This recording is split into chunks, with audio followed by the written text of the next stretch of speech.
सुप्रभात। यहाँ पर उपस्थित सभी सदस्यों का हार्दिक स्वागत एवं अभिनंदन।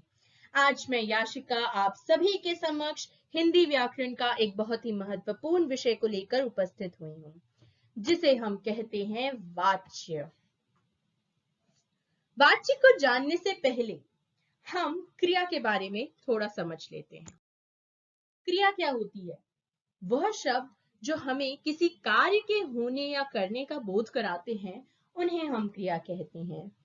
हर क्रियापद वंश में दो अंश होते हैं, पहला मुख्य क्रिया, दूसरा सहायक क्रिया।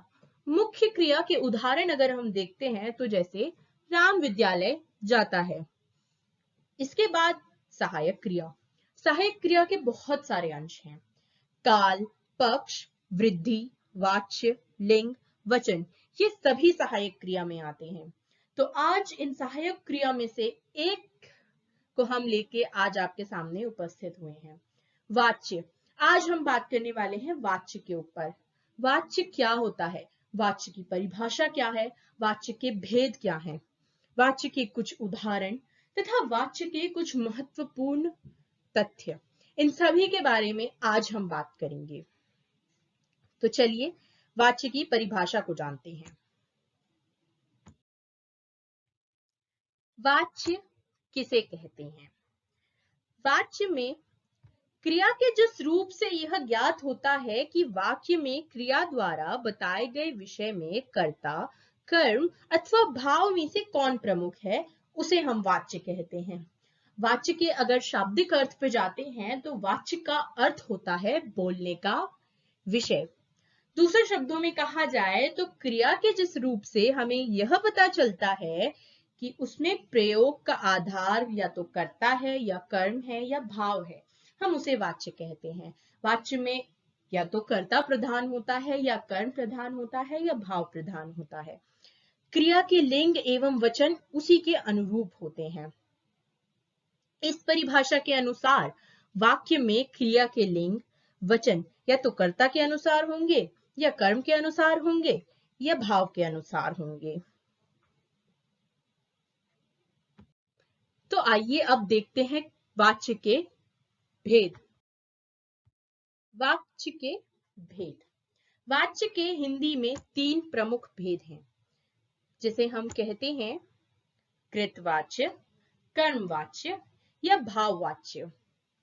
जैसा कि हमने अभी देखा, वाच्य में या तो कर्ता प्रधान होता है या कर्म प्रधान होता है या भाव प्रधान होता है। उसी के आधार पर यहाँ हमने इसके भेदों को बांटा गया है। जैसे कृतवाच्य में क्रिया का मुख्य संबंध कर्ता के साथ होता है, उसी प्रकार कर्मवाच्य में क्रिया का मुख्य संबंध कर्म के साथ होता है।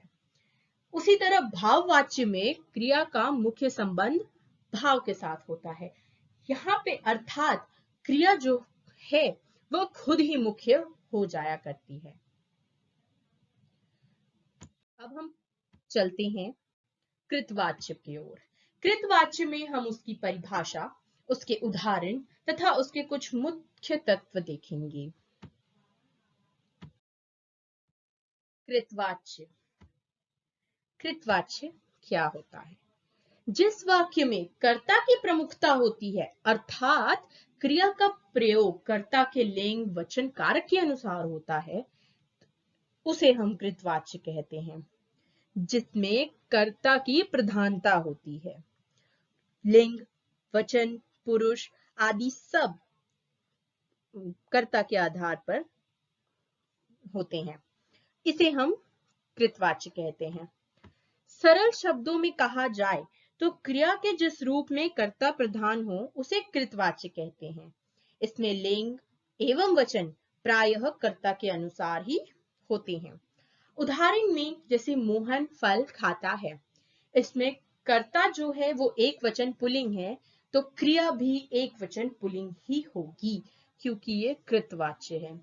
अगला उदाहरण, लड़कियां गीत गाती हैं। लड़कियां कर्ता है और वो बहुवचन स्त्रीलिंग है, तो क्रिया जो है गाती वह भी बहुवचन स्त्रीलिंग है। इसी के साथ और उदाहरण भी हम देखते हैं, जैसे रमेश केला खाता है या दिनेश पुस्तक पढ़ता है। यह सभी कृतवाच्य के उदाहरण हैं।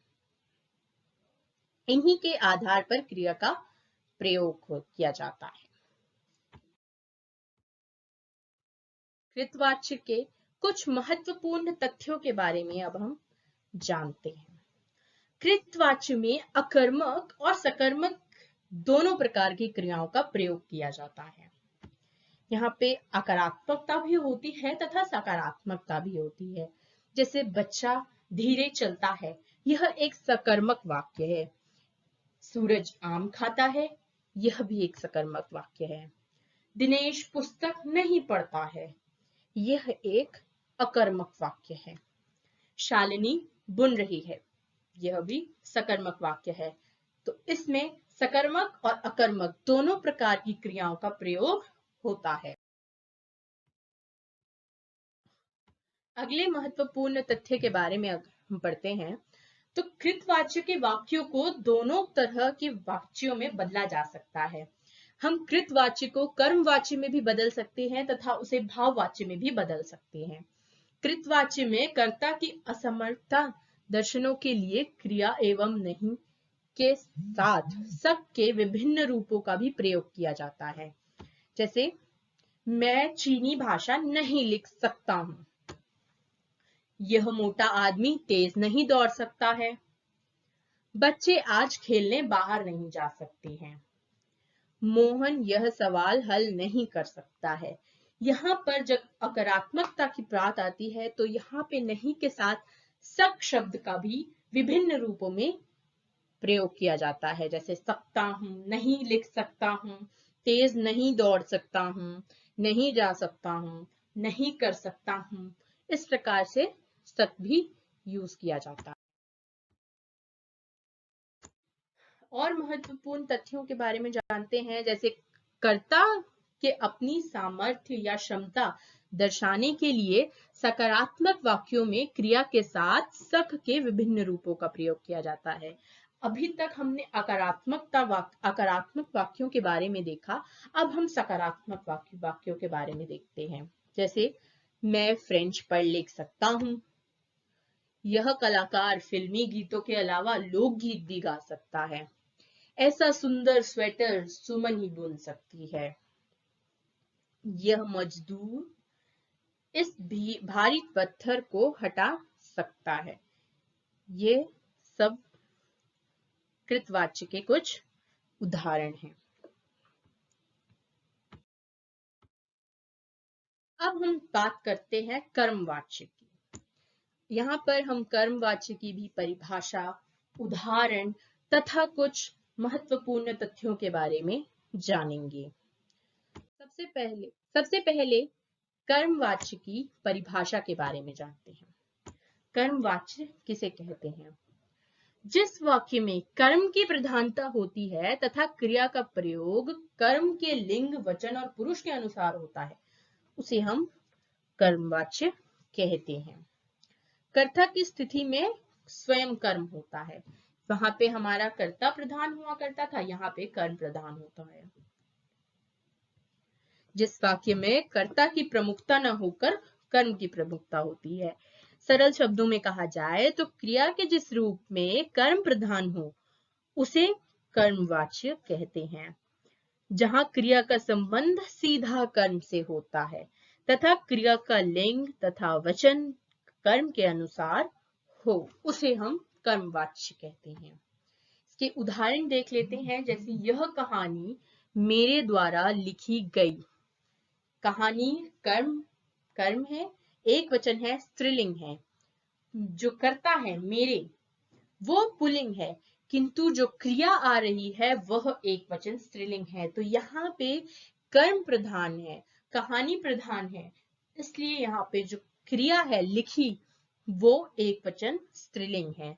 उसी प्रकार मालिन द्वारा हार बनाया जाता है। मालिन करता है, एक वचन स्त्रीलिंग है, किंतु हार एक वचन पुल्लिंग है।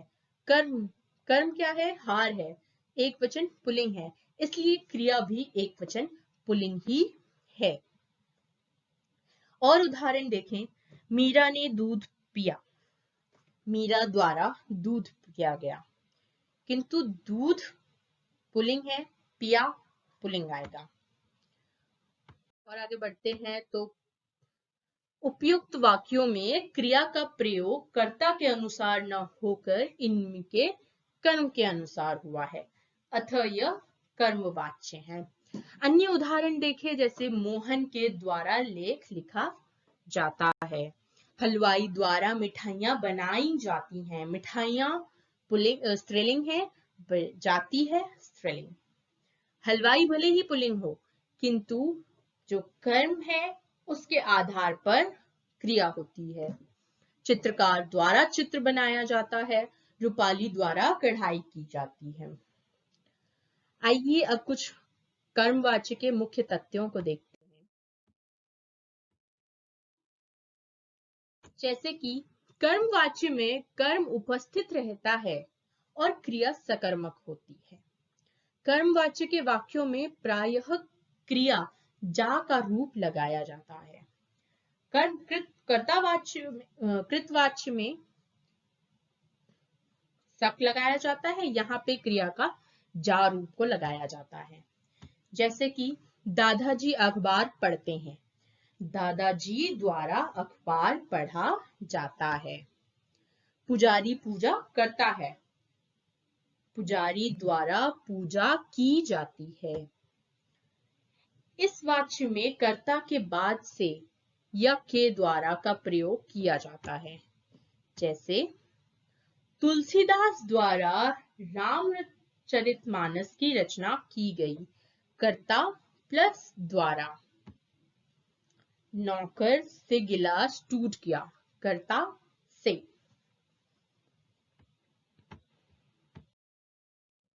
आगे बढ़ते हैं। कभी कभी कर्ता का लोप रहता है, कभी यहाँ कर्ता का लोप हो जाता है। तो जैसे पेड़ लगा दिए गए हैं, पत्र भेज दिया गया है। कर्मवाच्य में असमर्थता सूचक वाक्यों में के द्वारा के स्थान पर से का प्रयोग किया जाता है। ऐसा केवल नकारात्मक वाक्यों में किया जाता है। मुझसे अंग्रेजी नहीं बोली जाती, मजदूर से यह भारी पत्थर नहीं उठाया जाता। ये वाक्य अकर्मक थे, इसलिए यहाँ पे के द्वारा की जगह से का प्रयोग किया गया। आइए अब जानते हैं कर्मवाच्य के को कहां कहां प्रयोग किया जाता है। कर्मवाच्य का प्रयोग निम्नलिखित स्थानों पर भी किया जाता है, जैसा कि कार्यालयी स्थानों पर हेलमेट न पहनने वालों को दंडित किया जाएगा या चालान घर भिजवा दिया जाएगा। इन वाक्यों में कर्म प्रधान है, इस कारण यह वाक्य कर्मवाच्य कहलाए गए हैं। इसके बाद अशक्तता दर्शाने के लिए भी कर्मवाच्य का ही प्रयोग किया जाता है, जैसे कि अब तो दवा भी नहीं पी जाती या अब तो रोटी भी नहीं चबाई जाती। अर्थात इन वाक्यों में भी कर्मवाच्य का ही प्रयोग किया गया है। या तो सरकारी कार्यों में या सभा स्वयं करता हो, वहां पर भी कर्मवाच्य का ही प्रयोग किया जाता है। जैसे प्रत्येक घायल को 50,000 रुपए दिए जाएंगे या दालों के निर्यात का फैसला हो गया है। कई जगह जब कर्ता ज्ञान न हो, उस समय भी कर्मवाच्य का प्रयोग किया जाता है। जैसे भ्रष्टाचार को बढ़ावा दिया जा रहा है या पत्र भेज दिया गया है, यहाँ पर भी कर्मवाच्य का ही प्रयोग है। अधिकार या घमंड का भाव दर्शाने के लिए भी कर्मवाच्य का ही प्रयोग किया जाता है। हम ऐसा खाना हमसे नहीं खाया जाता, यहाँ पे घमंड को दर्शाया गया है।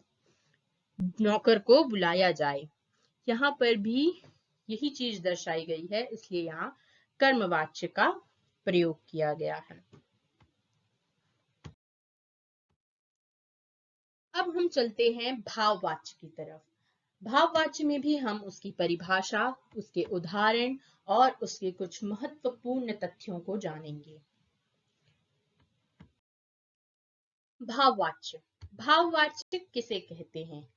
भाववाच्य जब इस वाच्य में कर्ता या कर्म की नहीं बल्कि भाव अर्थात क्रिया के अर्थ की प्रधानता होती है, उसे हम भाववाच्य कहते हैं। दूसरे शब्दों में कहा जाए तो क्रिया के जिस रूप में न तो कर्ता की प्रधानता हो, न ही कर्म की प्रधानता हो, बल्कि क्रिया के का भाव ही प्रधान हो, वहां भाववाच्य होता है। उदाहरण देख लेते हैं, जैसे मरीज से उठा नहीं जाता, या फिर पहलवान से दौड़ा नहीं जाता। और उदाहरण, मोहन से टहला नहीं जा रहा, मुझसे उठा नहीं जाता, धूप में चला नहीं जाता, इत्यादि। बहुत सारे उदाहरण हैं, इनको हम भाववाच्य कहते हैं। भाववाच्य के कुछ महत्वपूर्ण तथ्यों के बारे में जान लेते हैं। इस वाक्य में प्रायः नकारात्मक वाक्य होते हैं। इस वाक्य में नकारात्मक वाक्यों के अलावा कोई और वाक्य नहीं होता, इसमें नकारात्मकता ही दर्शाई गई होती है। भाववाच्य में अकर्मक क्रिया का प्रयोग ही होता है और किसी सकर्मक क्रिया का प्रयोग यहाँ पर नहीं किया जाता। भाववाच्य में प्रयुक्त क्रिया, जैसे भाववाच्य में प्रयुक्त क्रिया सदा पुल्लिंग, अकर्मक और एकवचन होती है। जैसे चलो अब सोया जाए, ऐसी धूप में कैसे चला जाएगा, विधवा से रोया भी नहीं जाता, इस मोटे व्यक्ति से उठा नहीं जाता, चलो घूमने चला जाए। भाववाच्य को केवल कृतवाच्य में ही बदला जा सकता है। अब हम पढ़ते हैं वाच्य परिवर्तन के बारे में। जैसा कि हमने कृतवाच्य में पढ़ा था कि कृतवाच्य तथा भाववाच्य दोनों में बदला जा सकता है, कर्मवाच्य को भी बदला जा सकता है और भाववाच्य को भी बदला जा सकता है। अब हम उसी वाच्य परिवर्तन के बारे में पढ़ते हैं। वाच्य परिवर्तन, कृतवाच्य से कर्मवाच्य बनाना। कृतवाच्य से कर्मवाच्य बनाने के लिए यदि कर्ता के बाद ने परसर्ग लगा है तो उसे हटाकर द्वारा से या के द्वारा लगाया जाता है। क्रिया का प्रयोग कर्म के लिंग, पुरुष और वचन के अनुसार करके जा धातु को उचित रूप से जोड़ा जाता है। जैसे और कृतवाच्य से भाववाच्य में बदलना। भाववाच्य में मुख्य रूप से निषेधात्मक वाक्य आते हैं। भाववाच्य बनाने समय ने उपसर्ग हटाकर से जोड़ दिया जाता है तथा क्रिया में आवश्यक बदलाव कर दिया जाता है।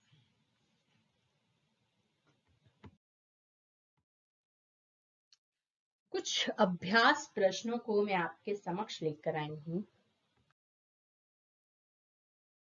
तो चलिए शुरू करते हैं। निम्नलिखित वाक्य में वाच्य का नाम लिखिए। वह खाना खाकर चला गया। इसमें क्या प्रधान है? कर्ता प्रधान है, वह।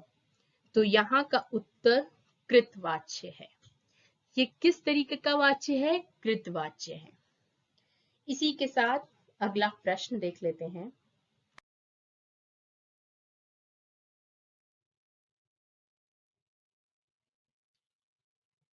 यहाँ का वाच्य देख लेते हैं। मोहन से चला नहीं जाता। नहीं आ रहा है मतलब भाववाच्य है। यहाँ उत्तर भाववाच्य है। अगला प्रश्न देख लेते हैं।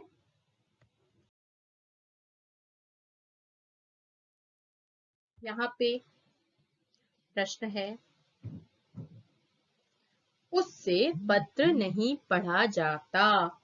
उससे पत्र नहीं पढ़ा जाता, यहाँ पे कर्मवाच्य कर्म प्रधान है, उससे पढ़ा नहीं जाता, इसलिए यहाँ उत्तर कर्मवाच्य है। आशा करती हूँ अब आप सभी को वाच्य की परिभाषा, उदाहरण, भेद सभी अच्छी तरीके से समझ आ रहे होंगे। धन्यवाद मेरे साथ यहाँ तक बने रहने के लिए।